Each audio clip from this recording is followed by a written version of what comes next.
कळत नाही पहिल्यांदा काय बोलू, कारण इतका दिवसाचा प्रवास आहे, एवढ्या थोड्या वेळात बोलणं शक्य नाही आहे. सुरुवात करते माझ्या आवडत्या कवितेपासून. स्वर्गाहून ही प्रियतम हा द्रविड माध्यमिक शाळा, ही द्रविड माध्यमिक शाळा. हे म्हणता म्हणता 5 वर्ष कशी गेली काही कळलंच नाही. असं वाटतं आत्ता 5वी झाली होती मी. हा माझा समोरचा वर्ग, तिथे मी बसली आहे, माझ्या शेजारी माझी मैत्रीण बसली आहे, आणि आता बघता बघता 10वी आली आहे.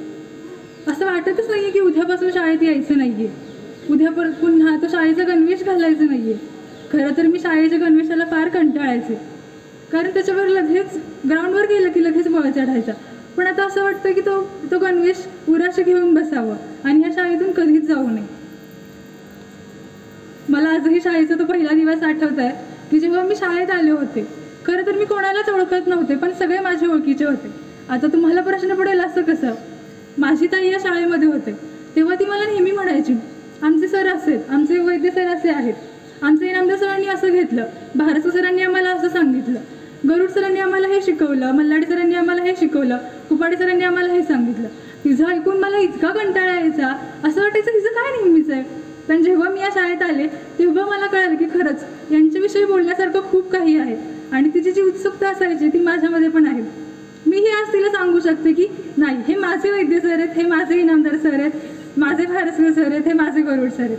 मीही तिला खूप सांगते, कारण ही शाळा अशी आहे ना की इथून मला जाऊशी वाटत नाही. आता बसले होते खाली तर विचार करत होते काय बोलायचं.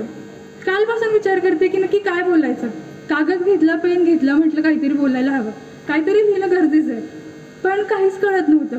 शेवटी ठरवलं की नाही, इथे उभं राहायचं आणि जे आठवेल ते बोलायचं, मन मोकळं करायचं, कारण इथून गेल्यावर फार एकटं वाटणार हे नक्की आहे. जेव्हा मी लहान होते तेव्हा मी आईबाबांपासून लांब राहत होते, मी माझ्या मामाकडे राहते. तेव्हा असं वाटायचं की कशाला हवी आहे ही शाळा. तेव्हा डोळ्यातून पाणी यायचं की नको ही शाळा, रोज रोज उठायचं आणि या शाळेत जायचं. पण आज असं वाटतंय की तेव्हा शाळेत न जाण्यासाठी रडणारी मी आज शाळेसाठी डोळ्यातून पाणी येते का काय असं वाटतं. तेव्हा मामाच्या मागे गपचूप लपून बसायचं की आता मला शाळेत नाही जायचं. पण आता असं वाटतं की सगळं सोडून इथं फक्त शाळेतच बसावं. या भिंती, हे दगड माझ्याशी बोलतायत की नको जाऊस असं वाटतंय. खरं तर जेव्हा पहिल्यांदा शाळेत मी आले तेव्हा सगळ्यांना बघून जरा भीती वाटली. केवढं मोठं हे ग्राउंड आहे, हा शाळेचा चौक, एवढी तर आमची शाळा होती असं वाटायचं. आमची शाळा फार दगडाची होती. म्हटलं या शाळेतून जाऊन एवढं मोठ्या शाळेत कसं जायचं. या मैदानावर मी जर हरवले तर, या गर्दीमध्ये मी कोणाला दिसलेच नाही तर, असा विचार होता. पण जेव्हा पहिल्या दिवशी गेले तेव्हा समोर कोळी सर उभे होते. म्हटलं तर हे सर काय शिकवणार आहेत. मी तर शाळेच्या 1 आठवड्यानंतर शाळेत गेले होते. शाळेचा पहिला दिवस कसा असतो मला काही माहिती नव्हतं. समोर कोळी सर उभे होते, त्यांचा विषय इंग्लिश होता. म्हटलं तर सर काय शिकवणार आहेत. तर सरांनी पुस्तक उघडलं आणि फळ्यावरती चित्र काढलं. चित्र पाहून मी म्हटलं सर नक्की चित्रकलेचा विषय शिकवत आहेत का इंग्लिश शिकवत आहेत. नंतर कळलं की सरांची शिकवण्याची पद्धतच अशी आहे. सरांनी आम्हाला कधी पुस्तकातलं नाही शिकवलं. ते नेहमी आम्हाला समोर उभे करायचे आणि हा आपला धडा आहे, तुम्ही घरून वाचून आलाय ना, आता समोर सादर करायचा. त्यांच्या वेळेस असायला इतकी मजा यायची की असं वाटायचं की आता संपूच नाही. फार छान वाटायचं. हळूहळू दिवस संपला आणि लॉकडाऊन आलं. असं वाटलं की या लॉकडाऊनमध्ये शाळा जगायची राहून जाते का काय. शाळेतल्या या आठवणी पुन्हा जगता येणार नाही का. पण 7वी नंतर शाळा सुरू झाली आणि आम्हाला वर्ग शिक्षक म्हणून आले भारसकर सर. भारसकर सर थोडेसे रागीट आहेत असं मी ऐकलं होतं. म्हणजे जेव्हा त्यांच्या वर्गामध्ये गेलो तेव्हा त्यांच्या गणितामध्ये मी हरवून गेले. ते इतिहास फार छान शिकवतात. मला इतिहास आधी एवढा आवडायचा नाही, पण सरांची शिकवण्याची पद्धतच इतकी छान आहे की इतिहास आवडू लागला. ते नेहमी म्हणतात की तुम्ही TV वर जे हिरोज बघता ते रिअल हिरो नाही आहेत. तुम्ही जे त्यांना सुपरमॅन म्हणता ते खरंच तुमचे हिरो नाही आहेत. आपल्या इतिहासामध्ये इतके शूरवीर होऊन गेले, त्यांनी आपल्या देशासाठी, आपल्या भारत मातेसाठी किती काय काय केले, ते तुमचे खरे रिअल हिरो आहेत. तुमच्या घरामध्ये जे तुमचे आई वडील राहतात, तुमचे शिक्षक आहेत, ते तुमचे रिअल हिरो आहेत. आणि मला खूप छान वाटतं की मला असे इतके छान शिक्षक लाभले. जेव्हा मी 10वीमध्ये आले, बघता बघता कसे दिवस गेले कळलंच नाही. आणि असं वाटलं की हे शेवटचं वर्ष आहे, हे शेवटचं वर्ष जगून घ्यायला हवं. आणि म्हणता म्हणता शेवटचा दिवस आला. थोड्या काळामध्ये शाळेपासून थोडी लांब राहिले होते, पण केव्हा पण शाळेच्या समोरून जायचे तेव्हा असं वाटायचं की शाळा मला हाक मारते आणि मला म्हणते की पुन्हा येशील ना माझ्या कुशीत, पुन्हा येशील ना माझ्या कुशीत. आणि ते असं वाटायचं की तिथून शाळेच्या समोरून जाऊच नाही. पण मी दुसऱ्या शाळेमध्ये होते, पण असं वाटायचं की माझी 10वी त्याच शाळेमध्ये होती आहे का. पण मला खूप आनंद होतो की मी आत्ता इथे उभी आहे आणि मी माझ्या शाळेत आहे. या शाळेच्या प्रत्येक भिंतीमध्ये काही ना काही गोष्ट लपली आहे. या चौकामध्ये माझं बालपण बागडते की काय असं वाटतंय. ही शाळा इतकी छान आहे की शब्द कमीच पडणार आहेत, आज वेळ पण कमी पडणार आहे.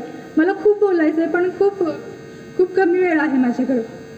जेव्हा घोष टीचर आम्हाला विज्ञान शिकवायच्या तेव्हा विज्ञान थोडं अवघड वाटायचं, पण जेव्हा त्यांना चेहऱ्यावरून लगेच कळायचं की याला ही कन्सेप्ट कळाली नाही आणि त्या लगेच पुढे समजावून सांगायचं. म्हणजे शिक्षकही असे आहेत की त्यांना चेहऱ्यावरून कळतं की कोणत्या विद्यार्थ्याला समजलंय कोणत्या नाही. पहिला तास आमचा हिरवे टीचरांचा असायचा.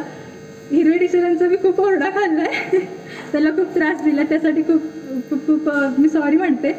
पहिल्या तासाला मी नेहमी त्यांचा ओरडा खायचे, पण त्या मला ओरडायच्या, पण नंतर बाईने जवळ घेऊन म्हणायचं की हे तुझं चुकलंय, तू ह्याच्यामध्ये सुधारणा करायला हव्यात.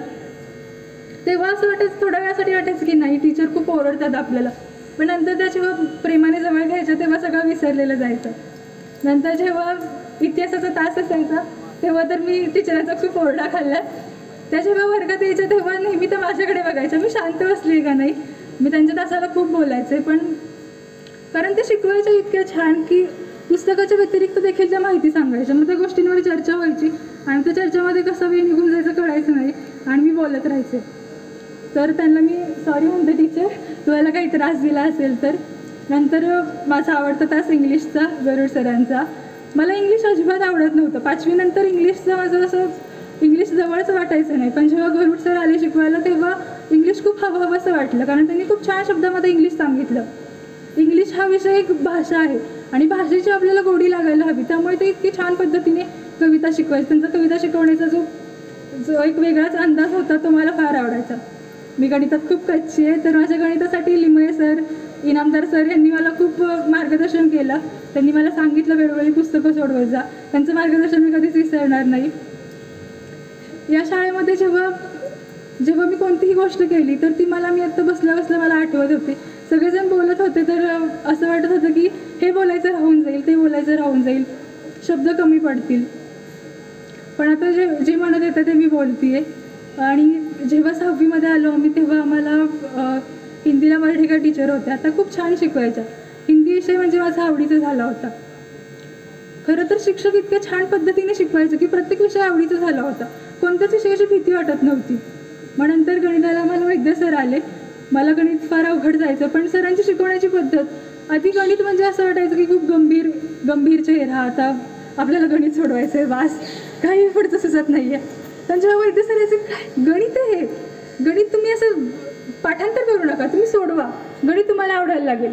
ना गाईडचा वापर करू नका ना कोणत्या विषयाचा, तुम्ही गणिताचं पुस्तक समोर घ्या, तुम्हाला गणित आवडेल. आणि खरंच जेव्हा सरांनी शिकवायला सुरुवात केली तेव्हा खूप छान वाटायचं, कारण गणिताची सुरुवात अशी गंभीरपणे व्हायची नाही. सर एखादा अभंग सांगायचे किंवा 4 ओळी सांगायचे, तर त्याच्यामुळे जरा मूड फ्रेश व्हायचा आणि खूप छान वाटायचं. तर शिक्षकांनी खूप छान प्रकारे आम्हाला शिकवलं. प्रत्येक विषयामध्ये कसं आपण स्कोरिंग कसं होईल हे नाही शिकवलं, तर प्रत्येक विषय आपला कसं होईल हे त्यांनी शिकवलं. आणि खरं तर गुरव टीचर कुठे तो काहीतरी गुरव टीचर, मी तुमचे खूप आभार मानते, कारण तुम्ही मला खूप शिस्त लावली. वेळोवेळी तुम्ही आम्हाला सांगितलं की हे असं करायला नको, हे असं करायला हवं. त्यांचा विषय पिटी असला तरी खेळापुरतं त्यांनी नाही शिकवलं. आयुष्यामध्ये कसं जगायला हवं ते आम्हाला नेहमी सांगायच्या. ते प्रत्येक वेळी आम्हाला सांगायचं की तुम्ही पुस्तकं उघडताय, अभ्यास करताय, ठीक आहे, पण इथून पुढे गेल्यावर तुम्हाला खरं आयुष्य जगायचं आहे. तर आयुष्यामध्ये तुम्ही काय करणार आहात, तुम्ही मोठ्यांशी कसं वागताय, शिक्षकांचा आदर करताय का, हे त्यांनी आम्हाला शिकवलं. या विज्ञानामध्ये तर मी हरवूनच गेले. घोष टीचर, लिमये सर यांनी खूप छान प्रकारे विज्ञान शिकवलं आम्हाला. भूगोलाच्या डोंगरदऱ्यामध्ये कसं हरवून जायचं हे कुपाडे सर आणि मल्हाडे सरांनी शिकवलं. इंग्लिश म्हणजे फक्त ग्रामर नसतं, तर इंग्लिश हे आपण जगलं पाहिजे, इंग्लिश अनुभवलं पाहिजे, इंग्लिशच्या काव्यांचा आपण अर्थ समजून घेतला पाहिजे, हे गरुड सर आणि मुळे टीचरांनी आम्हाला शिकवलं. मराठी तर माझा आवडताच विषय आहे. तो आणखीन आवडीचा कधी झाला जेव्हा आम्हाला जाधव सर आले. जाधव सर खूप छान शिकवतात, कारण ते जेव्हा एखादी कविता एक्सप्लेन करतात तर त्या कवितेचे चार वेगवेगळ्या बाजू समोर येतात. कविता म्हणजे जेव्हा आपण कविता वाचतो तेव्हा असं वाटतं की नाही ही कविता आहे, पण जेव्हा त्याचा ते आम्हाला अर्थ समजून सांगत होते तेव्हा या एकाच कवितेचे 4 वेगवेगळे अर्थ निघतात हे मला समजलं. आणि मराठीमध्ये आणखीन गोडी वाढली. तर खूप छान वाटतं मला आता इथे मी उभी आहे. आणि खरं तर जाऊशी वाटत नाही आहे इथून, कारण ही शाळेने खूप काही दिलं आहे. जेव्हा जाण्याची वेळ येते तेव्हा आपल्याला शाळेचं खरं महत्त्व कळतं. या प्रत्येक दगडावर अनुभव लिहिलेत, काही गोष्टी लिहिल्यात असं वाटतंय. प्रत्येक शिक्षकांनी काहीतरी नवीन शिकवलं आहे आम्हाला. जेव्हा इनामदार सर वर्गावरती यायचे तेव्हा कोणतंही काम जलद गतीने करायचं हे त्यांनी शिकवलं. आणि या शाळेत आल्यावर मला शिक्षकांमध्ये एक मैत्रीण मिळाली. ती आता इथे नाही आहे, विभावरी टीचर. तर मला इतक्या छान वाटायचं त्यांच्याशी बोललं की असं वाटायचं की शिक्षक म्हणजे आपली मैत्रीणच असते. म्हणजे शिक्षकांशी आपण नीट वागलं पाहिजे हे ठीक आहे, पण जेव्हा शिक्षक आपल्याला आपले मित्रमैत्रिणी मानतात तेव्हा त्यांच्याशी खूप छान प्रकारे बोललं जातं. मी लॉकडाऊननंतर तर मी लिखाण करतच नव्हते, पण तेव्हा त्यांनी मला सांगितलं की तू लिखाण कर, फक्त अभ्यास महत्त्वाचा नसतो, आपल्या भावना व्यक्त करणं फार महत्त्वाचं असतं. आणि त्यांनी पुन्हा मला काव्यामध्ये लावून नेलं आणि तू कविता करत जा. त्या मला नेहमी नवीन विषय सांगायचे की याच्यावर आज लिखाण कर, अभ्यासामधून वेळ काढ आणि याच्यावर लिखाण कर. तर ते आज इथे असतं तर मला खूप छान वाटलं असतं, पण ते आज इथे नाही आहेत. पण ते नेहमीच मला मार्गदर्शन करतात. बाकीचे इथे सर्व शिक्षक आहेत ते नेहमीच मला वेगवेगळ्या प्रकारे मार्गदर्शन करतात. मी काहींची मनं दुखावली असेल, काहींचा ओरडा खाल्ला असेल, पण सर्व शिक्षक मला खूप प्रिय आहेत. त्यांना मी कधीही विसरणार नाही. जेव्हा पुन्हा कधी मी पुढे जाईल आणि पुन्हा मागे बघेल तेव्हा मला फक्त माझी शाळा दिसेल आणि शाळेत अनुभवलेले सगळे अनुभव मला दिसतील. जेव्हा आपण एखादी चूक करतो तेव्हा शिक्षक आपल्याला ओरडतात, पण त्या ओरडण्यामागे त्यांचा खूप मोठा उद्देश असतो की ती चूक पुन्हा होऊ नये हे ते आपल्याला सांगत असतात. मला सांगायला कसं तरी वाटतंय, पण जेव्हा मी या शाळेतून थोडे महिने बाहेर होते तेव्हा पण मी या शाळेच्या बाजूने जायचे, तेव्हा असं वाटायचं की शाळा हाक मारती. या शाळेतले सगळं काही सोडून या शाळेमध्ये पळत जावं आणि शाळेला मिठी मारावी असं वाटत होतं. आणि जेव्हा मी लहान होते, जेव्हा 5वीमध्ये मी पहिल्यांदा आले तेव्हा सर माईकवर सारखे म्हणायचे की आपल्या माऊलीतर्फे यांना बक्षीस देऊया. म्हटलं शाळेला शाळा माऊली का म्हणतात? तेव्हा 5वीमध्ये काहीच समजत नव्हतं की शाळेला शाळा माऊली का म्हणतात. पण आज जेव्हा इथं उभे आहे तेव्हा मला कळतं की शाळेला माऊली का म्हणतात. आईप्रमाणे प्रेम देणारी ही शाळाच असते. आणि आपण लहानपणापासूनचा ते आपला 10वीपर्यंतचा प्रवास ही शाळाच अनुभवत असते. आपण शाळेमध्ये जगत असतो. मी शाळेमध्ये शिकली आहे, मला मान्य आहे, पण मी शाळेमध्ये जगली आहे. शाळेमध्ये मी खूप काही अनुभवलं आहे. खूप सारे अनुभव, खूप साऱ्या गोष्टी आहेत त्या मी खूप साऱ्या गोष्टी केल्यात. आज मोने सर इथे नाही आहेत, पण मी जेव्हा पण त्यांना कविता दाखवायला जायचे तेव्हा ते मला म्हणायचं की हां आपली कवयित्री आली.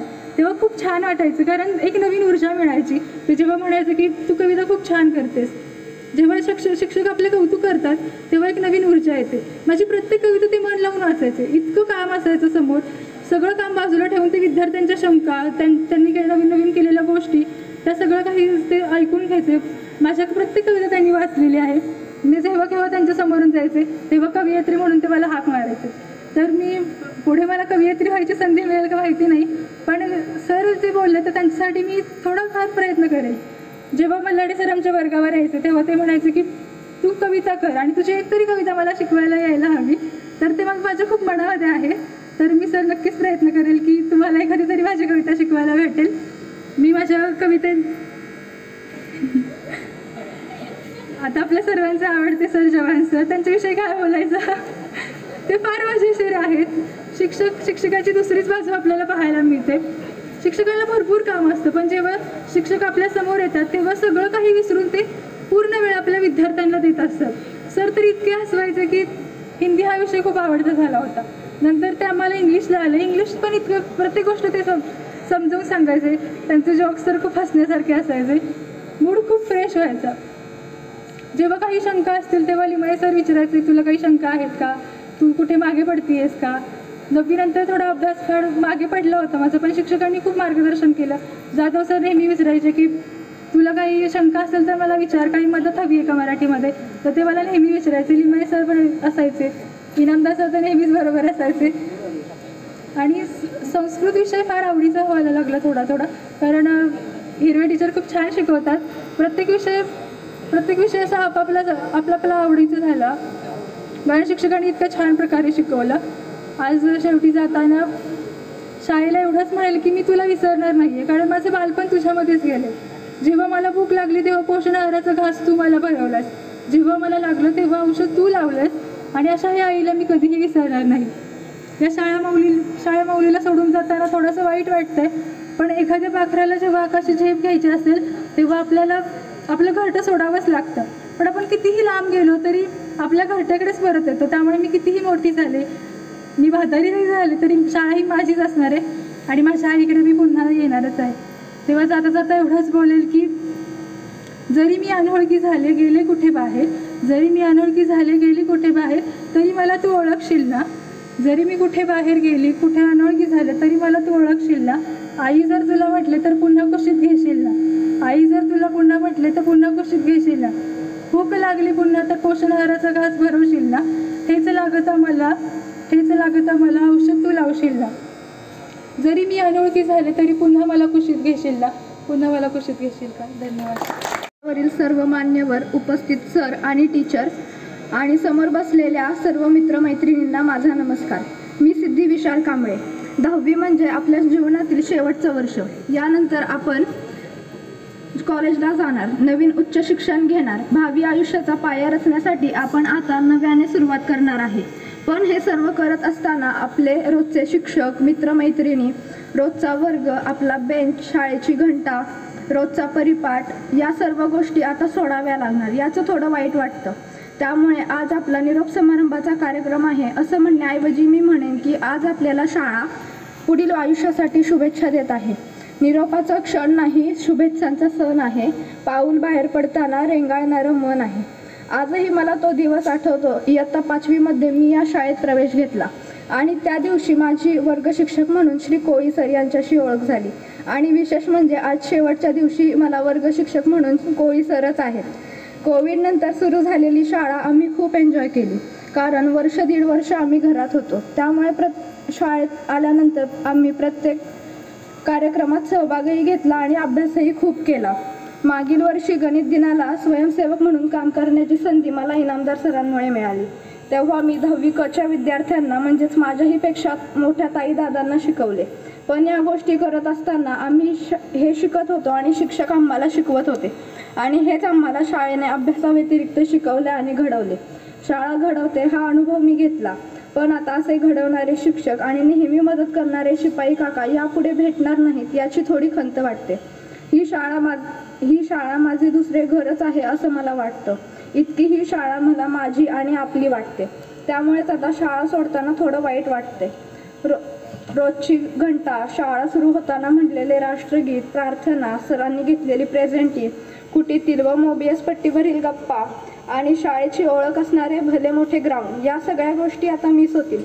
आणि त्यामुळे माझे मनोगत मांडत असताना माझ्या मनाला वेगळीच हुरहुर लागली आहे. आज आपला या शाळेतील शेवटचा दिवस, तर दुसऱ्या बाजूला मन म्हणत आहे की आता खरी लढाई सुरू झाली आहे. आता जगाच्या स्पर्धेमध्ये उडी मारायची आहे. म्हणून मनामध्ये चाललेली ही घालमेल थोडी अस्वस्थ करत आहे. निरोप समारंभाच्या दिवशी ही अवस्था केवळ माझीच नाही, तर इथे जमलेल्या माझ्या प्रत्येक मित्रमैत्रिणीची आहे.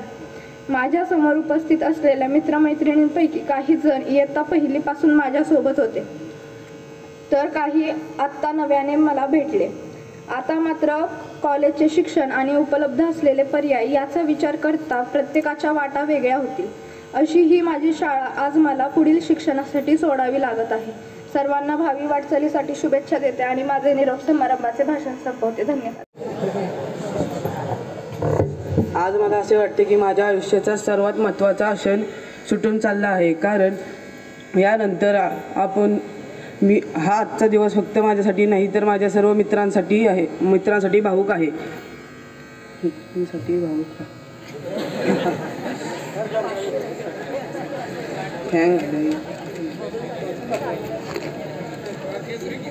आज फक्त माझ्यासाठीच नव्हे तर माझ्यासोबत शिकणाऱ्या सर्व मित्रमंडळी व आम्हाला शिकवणाऱ्या शिक्षकांसाठी अत्यंत भावूक दिवस आहे. आज नंतर कदाचितच आपली अशा पद्धतीने पुन्हा भेट होईल असे वाटत नाही, कारण आज नंतर प्रत्येकजण पुढील शिक्षणासाठी वेगवेगळ्या कॉलेजमध्ये निघून जातील. सोबत राहतील त्या फक्त आठवणी, गोड, कडू, मस्तीखोर आणि खोडकर अशा सर्व आठवणी. मला आज असं वाटत आहे जसे माझ्या आयुष्यातील काहीतरी अत्यंत महत्त्वाचे सुटून जात आहे. मला अजूनही तो शाळेमधील पहिला दिवस आठवतो जेव्हा मी अतिशय शांत बसलो होतो. डोळ्यात भय पण आणि कदाचित अश्रू पण होते. आश्चर्याची गोष्ट आहे आजसुद्धा माझ्या डोळ्यात अश्रू आहेत, परंतु आजच्या अश्रूंचे कारण भीती नव्हे तर हे अश्रू यासाठी आहेत कारण मी तुम्हा सर्वांसोबत जो वेळ घालवला आहे तो मला परत मिळणार नाही. मित्रांनो, माझ्या आयुष्यात एक आई वडील आणि दुसरे तुम्ही सर्वजण आहात ज्यांना मी कधीच विसरू शकत नाही. एवढे बोलून मी माझे मनोगत थांबवतो. नाही, हा निरोपाचा क्षण नाही, हा शुभेच्छांचा सण आहे, हा शुभेच्छांचा सण आहे. पाऊल बाहेर पडताना हे रेंगाळणारे मन आहे, पाऊल बाहेर पडताना हे रेंगाळणारे मन आहे. निरोपाच्या क्षणी एका डोळ्यात आसू आणि दुसऱ्या डोळ्यात हसू आहे. मी सिमरन शेख इयत्ता 10वी मधील विद्यार्थिनी सर्वप्रथम आपल्या सर्वांचे स्वागत करते. मी माझे मनोगत अल्प शब्दात व्यक्त करते. सन्माननीय व्यासपीठ इथं उपस्थित असणारे माझ्या शाळेचे मुख्याध्यापिका सौ दर्शना कोरके मॅडम, उपमुख्याध्यापक श्री मोहिते सर व पर्यवेक्षक श्री वैद्य सर व माझे 10वी ईचे वर्ग शिक्षका सन्माननीय सौ मोये टीचर यांना सर्वप्रथम माझा नमस्कार. आमच्या पाठीशी जेव्हा दप्तर आलं तेव्हा जणू आमचं पाखरू झालं. आमच्या पाठीशी जेव्हा दप्तर आलं तेव्हा जणू आमचं पाखरू झालं. आकाशी भरारी घ्यायची कशी हे शिकवलं गेलं. आकाशी भरारी घ्यायची कशी हे शिकवलं गेलं आणि ज्ञानाच्या चौकातून आम्हाला मिरवलं गेलं. तोच चौक बघण्याची पुन्हा सय लागली आहे. येऊ नये पण वेळ घरट्यातून जाण्याची आली आहे. नकोशी ती जिवाळी तळमळ लागली आहे. येऊ नये पण ती घरट्यातून जाण्याची वेळ आली आहे. वर्षभर नाही तर इयत्ता 6वी पासून मी या शाळेत शिकत आहे. या शाळेतील सर्वच सन्माननीय शिक्षकांनी आपल्याला भरपूर शिकवलं. मात्र या घरट्याला सोडून जाताना तुमच्याशी थोडं हितकूच करावे म्हणून मी इथं तुमच्यासमोर उभी आहे. माझ्या सर्व उपस्थित मित्रमैत्रिणींनो, जीवनामधील खरं ध्येय ठरवण्याची ही योग्य वेळ आज तुमची आलेली आहे. कारण आपल्या जीवनातील ध्येय आपण ठरवलं नाही आणि त्या ध्येयाच्या दिशेने आपण वाटचाल केली नाही तर हा मार्ग असा असतो की या मार्गातून आपल्याला पुन्हा येता येत नाही. सर्वात महत्त्वाचे आपल्या जीवनाची दिशा आपल्याला ठरवता आली पाहिजे. ते खूप महत्त्वाचे असते. असं का? कारण 10वी पर्यंतची एक वाट तुम्हाला माहीत होती, परंतु 10वी नंतर अनेक वाटा आहेत. त्यातील तुम्ही एक योग्य वाट निवडावी अशी माझी इच्छा आहे. धन्यवाद. थांबणार नाही निरोपाचा हा हळवा क्षण. बाहेर निघून गेलो तरी रेंगाळत राहील या मैदानात माझे मन. निरोपाच्या सोहळ्याची कधीही करू नये खण. निरोपानंतर भेटला नसतो कधीच अंत. बोललो असेल उलटून, झाल्या असतील चुका, विसरून सारे द्या आशीर्वाद, मनात काही ठेवू नका. जीव लावलेले गुरुजींनी आई वडिलांसमोर आम्हाला कसे सांगू किती दुःख होते सोडून जाताना तुम्हाला. कितीही सुदक असले तरी कुठेतरी संपणारा वाट असते, पण संपणाऱ्या वाटेसोबत जन्मणारी नवी पहाट असते. सर्वत्र लागले भराऱ्या मारू, नवे जग नवी आशा, शोध घाण्याची जबर मनीषा.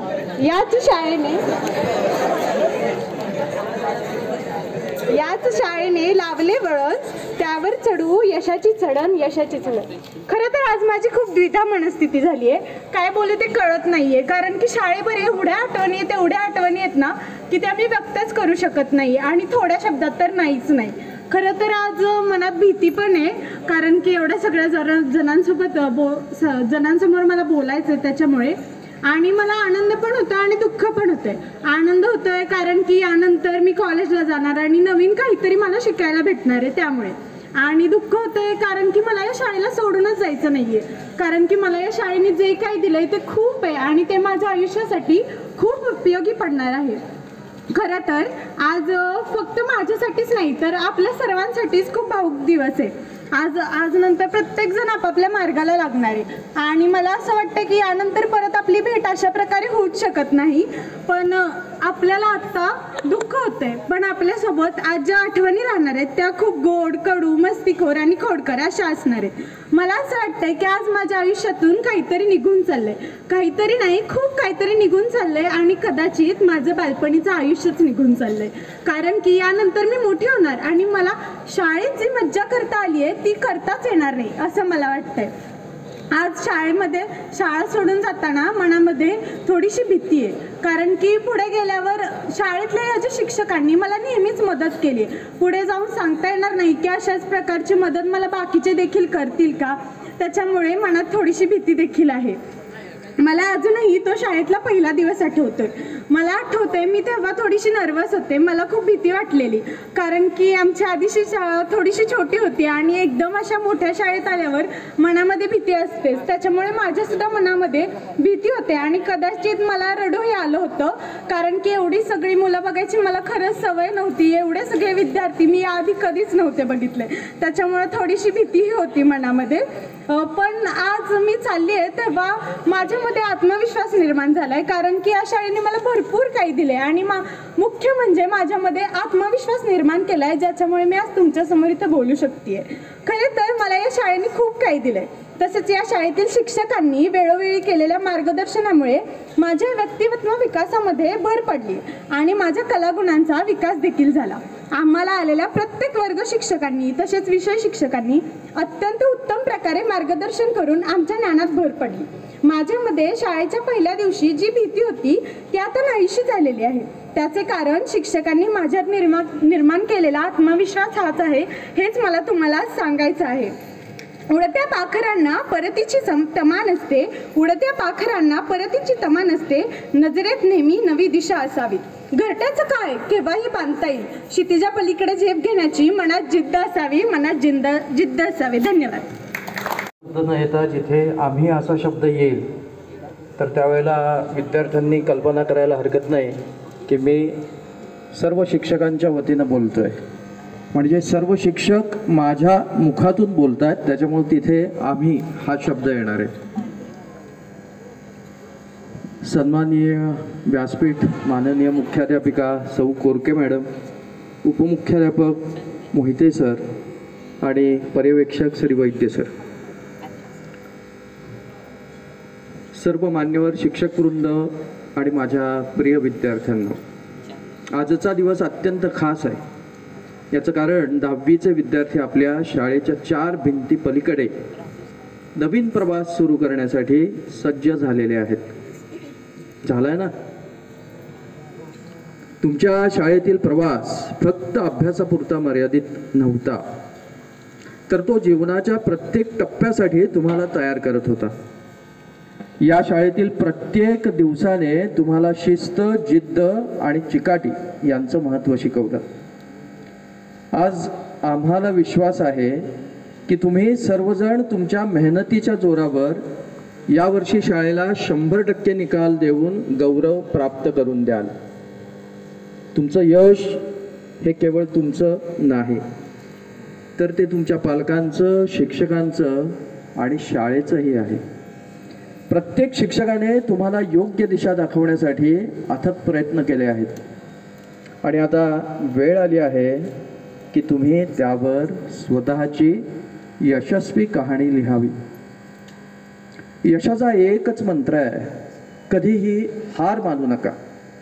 प्रत्येक अडथळ्याला संधी मानून त्यावर मात करा. आम्ही खात्रीने सांगू शकतो की तुमचं यश आपल्या शाळेला उज्ज्वल करेल. मन के हारे हार सदारे, मन के जीते जीत. मत निराश हो यो तू उठ ओ मेरे मन के मित.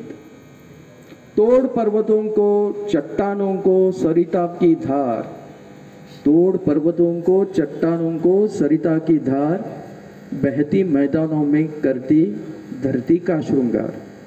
बहती मैदानों में करती धरती का श्रृंगार. रुकती पल भर भी न विफल बांधों के हुए प्रयास, क्योंकि स्वयं पथ निर्मित करने का उसमें है विश्वास. लहर लहर से उठता हर क्षण, लहर लहर से उठता हर क्षण जीवन का संगीत. मन के हारे हार सदारे, मन के जीते जीत. तुमच्या आयुष्यातील पुढील प्रवासासाठी मनपूर्वक शुभेच्छा. आपल्या शाळेचा 100% निकाल आणि त्याच्यासोबत तुमचं यशही प्रत्येक वेळेला नवीन नवीन उंची गाठो हीच सदिच्छा व्यक्त करतो. धन्यवाद. पांडुरंग तुळशीराम मोहिते या शाळेचे विद्यार्थी आजच्या दिवशी अशी शपथ घेतो की येणाऱ्या फेब्रुवारी 2025च्या इयत्ता 10वीच्या परीक्षेत परिपूर्ण अभ्यास करूनच सामोरे जाईल. मी उत्तीर्ण होण्यासाठी कोणत्याही गैरमार्गाचा अवलंब करणार नाही. परीक्षेपूर्वी गैरमार्गाचा वाईट विचारही करणार नाही. जर कोणी गैरमार्गाचा विचार करत असेल तर त्यास गैरमार्गापासून परावृत्त करेल. परीक्षेला सामोरे जाताना मंडळाने दिलेल्या नियमांचे काटेकोरपणे पालन करेल. सातत्याने अभ्यास करेल. प्रश्नपत्रिका सोडवण्याचा सराव करेल. परीक्षेत मोठ्या आत्मविश्वासाने निर्भीडपणे तणावविरहित सामोरे जाईल.